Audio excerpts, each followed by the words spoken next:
সুপ্রিয় শিক্ষার্থীবৃন্দ, আজ আমি তোমাদেরকে এইচএসসি ক্লাসের আইসিটি বইয়ের ষষ্ঠ অধ্যায় থেকে কিছু দুটি প্রশ্ন দেখাবো। সেটি হলো সিলেক্ট স্টেটমেন্ট ব্যবহার করে কিভাবে ডেটাবেস টেবিল থেকে ডেটা আমাদের প্রদর্শন করানো যায়। তাই আমাদের এখানে প্রশ্নটি হলো, আগে প্রশ্নটি আমি লিখি, সিলেক্ট স্টেটমেন্ট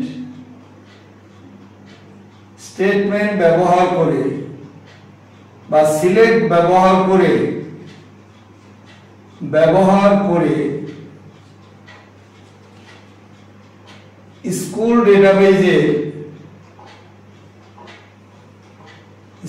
ডেটাবেজে বেজের অধীনে স্টুডেন্ট টেবিলের সকল ডেটা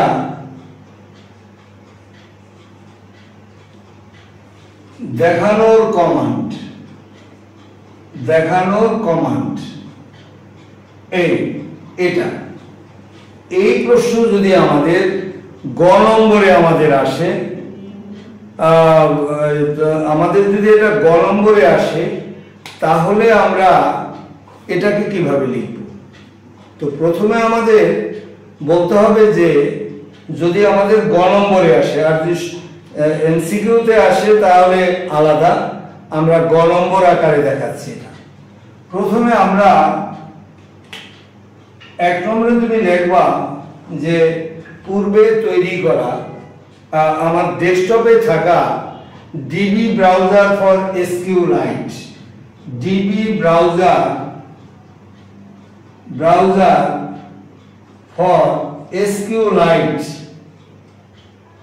এর উপরে আমি ডাবল ক্লিক করি, তাহলে এটি আমাদের ওপেন হয়ে যাবে।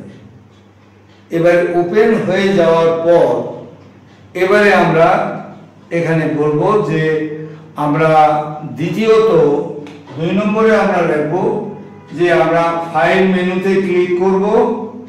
তৃতীয়ত আমরা লিখব যে আমাদের ফাইল মেনু নিউ ওপেন ডেটাবেজের উপরে ক্লিক করব, ওপেন ডেটাবেজ এটার উপরে ক্লিক করব করে চতুর্থ নম্বরে আমরা স্কুলের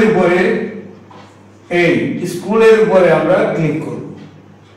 স্কুল নামের ডেটাবেসটি আমাদের ওপেন হয়ে যাবে এবং তার আন্ডারে যে আমরা স্কুলের অধীনে আমরা কিন্তু স্টুডেন্ট নামে একটি টেবিল তৈরি করেছি, সেটি আর ওপেন করা লাগবে না, অটোমেটিক স্কুল ওপেন করলেই তার আন্ডারে টেবিল ওপেন হয়ে থাকবে।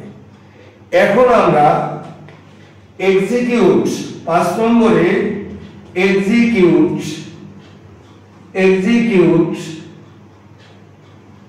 এসকিউএল এর উপরে আমরা ক্লিক করব। এক্সিকিউট এসকিউএল এর উপরে ক্লিক করলে পরে এবারে আমাদের এরকম একটি বক্স সে দেখাবে। এই যে বক্সটা সে দেখাইলো কমান্ড লাইন লেখার জন্য, এখানে আমরা লিখব সিলেক্ট, এই সিলেক্ট লিখলাম, লিখে একটা স্টার চিহ্ন দেব। এই স্টার চিহ্ন দেওয়ার অর্থ হলো যে তোমার সকল ডেটাগুলোকে আমার সিলেক্ট করা হয়ে গেছে। এই যে স্টুডেন্ট নামের যে ডেটাবেস টেবিল তৈরি করা হয়েছে সেটির সকল ডেটাগুলোকে আমাকে সিলেক্ট করা হয়ে গেছে। এবারে বলা হবে যে কোনখান থেকে এটা আসতেছে। এই যে সিলেক্ট তুমি করছো, কোন জায়গা থেকে করছো, আমি লিখব ফ্রম স্টুডেন্ট।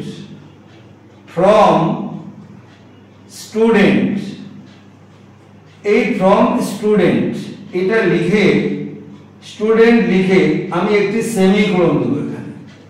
এই যে আমরা তাকে সেমিকোলন দিয়ে দিলাম, এবারে সেমিকোলন দেওয়ার পরে আমরা ব্রাউজ ডেটা, এবারে এটা দেওয়ার পরে আমরা যেটা করব সেটি হলো এরপরে আমরা প্লে বাটন, সব সময় এটা রাখবে, প্লে বাটন বা F5 চাবিতে চাপ দিলে আমাদের এই স্টুডেন্ট টেবিলের সকল ডেটাগুলো মূলত প্রদর্শন করবে।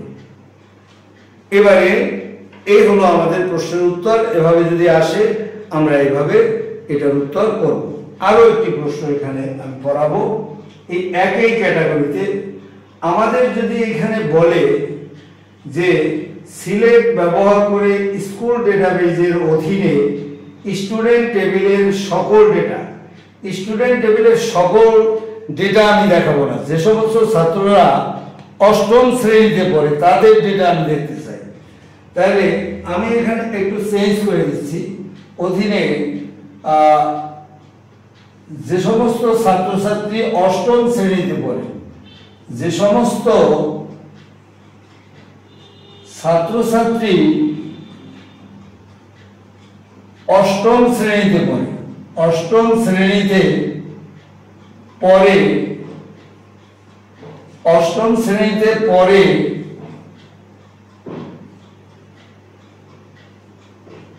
তাদের ডেটা। এর আগে আমরা সকল ডেটা দেখেছি, এবারে যারা শুধু 8 ক্লাসে পড়ে তাদের ডেটাটা আমি দেখতে চাই। এখন তাইলে তো আমি তাহলে আমরা এই কাজগুলো সব আমরা লিখব। যদি এই প্রশ্ন আসে এই যা বলেছি এগুলো সব আমরা লিখব। লেখার পরে এইখানে একটু আমরা চেঞ্জ করে দেব। সব ঠিক আছে, সিলেক্ট স্টার্ট। এবারে হলো ফ্রম স্টুডেন্ট, এখানে আর সেমিকোলন হবে না। এখানে যদি আমাদের সেমিকোলন না হয় এইখানে আমরা লিখব হোয়ার, হোয়ার WHERE, হোয়ার আমাদের কারা অষ্টম শ্রেণীতে পড়ে, হোয়ার ক্লাস, ক্লাস ইকুয়াল টু দিয়ে দেব 8। অষ্টম শ্রেণীর ছাত্রছাত্রীদের, যেখানে অষ্টম শ্রেণীতে যারা পড়ে শুধুমাত্র তাদের ডেটা দেখাবো, এটা আমরা সেমিকোলন করে দেব। এরপরে আমাদের প্লে বাটন, এটা 6 নম্বরে দাও। প্লে বা বাটন বা F5 চাবিতে চাপ দিলে আমাদের এই অষ্টম শ্রেণীতে যেসব ছেলে মেয়েরা পড়ে তাদের ডেটাগুলো আমাদের কম্পিউটার প্রদর্শন করবে। সকলকে অনেক ধন্যবাদ। আমার ভিডিও ভালো লাগলে এটাকে লাইক এবং সাবস্ক্রাইব করবে।